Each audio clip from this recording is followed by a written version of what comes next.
Hi everybody, welcome to Live with Chaudhry here in Boston at AAPS's Farmside 360. It's the morning of day one and the show started today and runs till the 19th of October. And I'm delighted to be joined by Vanessa Zann from Quotient Sciences. My teeth are not working this morning. And we're going to find out a bit more about Quotient Sciences, what they're talking to delegates about this week, and also more about Vanessa's poster that she's presenting today. So Vanessa, first of all, good morning, how are you? I'm really good, thank you. It's been a great start to the conference, had a couple of discussions with potential clients and how we could help them. And we've got a lot of footfall coming by. It's stand 490, so that's really good. Brilliant. Now, for those people not familiar with Quotient Sciences, could you give me a quick overview of the business? Okay, so Quotient Science, basically, we offer integrated services. We're a CRO, CDMO. We have 7 sites globally, split between the UK and the US. We can do everything from drug substance, bioanalytical services. We can do preclinical and clinical formulation development. We can supply commercial products, and we can also do clinical testing. We've got 2 clinical sites, one in Miami and one in Nottingham. Right, and this week here at Farmside 360, what are you specifically focusing on talking to delegates about? Okay, so my background is biopharm and clinical pharmacology, and I'm going to be talking to potential clients on how we can help them. So a lot of companies come to us with poorly soluble compounds where they need to enhance exposure through formulation, or compounds with short half-lives and they want it once a day. So my expertise is really helping them design those clinical studies and testing them in man. Now the key differentiator for Quotient is our translational pharmaceutics model.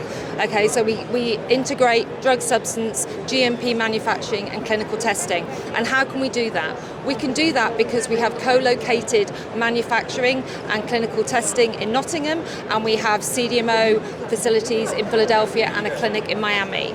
And our whole translational pharmaceutics model came about from our heritage, if you like. We started off as Pharmaceutical Profiles, which is a spin-off from Nottingham University.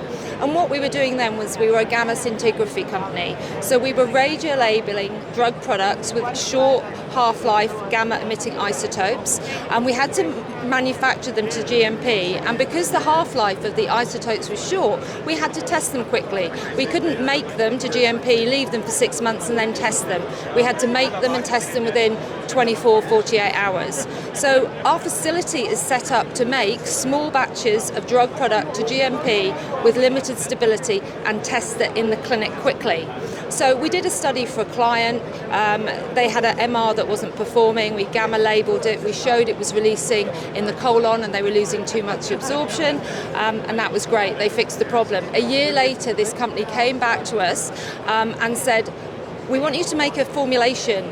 We don't want you to radio-label it. We just want you to make it and test it really quickly so we know whether it works. And that's the light bulb moment. That's translational pharmaceutics. So we're different from other CDMOs because we can manufacture drug product and we test it in the clinic quickly. And what that means we can do is we can make different formulations between dosing periods. So we optimize our formulations in man, not in rat or dog, which gives you a much greater chance of success. Well, thank you for giving that thorough overview. I was going to ask you what makes you unique, but you've answered that for me already. Now, I know you have a poster today, so what's your poster on?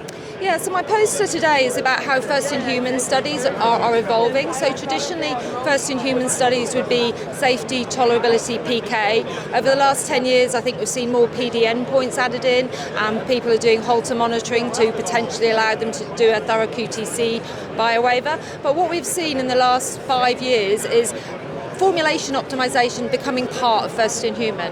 So if we have a solubility limited compound and we know we're going to need an enhanced platform such as an amorphous formulation like SDD or HME or a lipid, we can actually make these formulations during a first-in-human study and test them head-to-head. So how we normally do it is we'd start dose escalating with a simple formulation.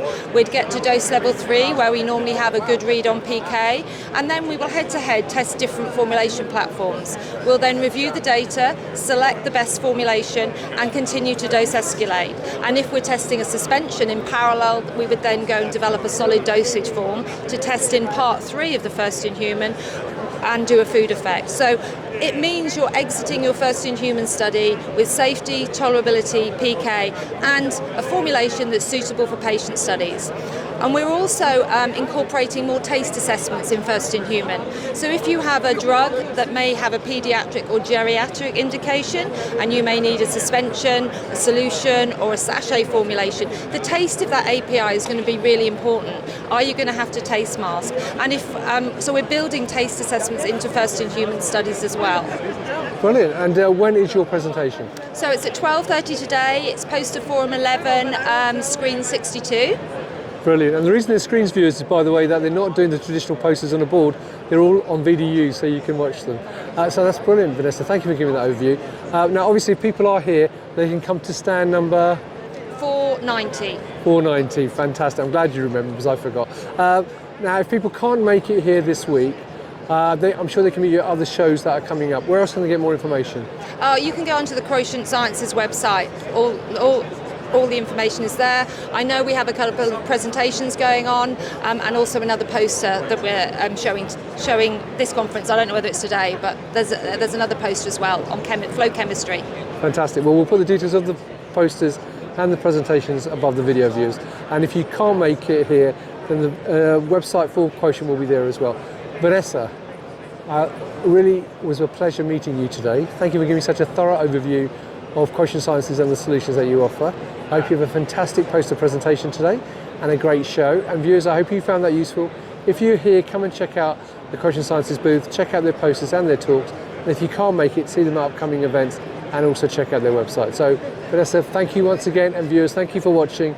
Until next time, stay well and stay safe. Bye-bye. Thank you.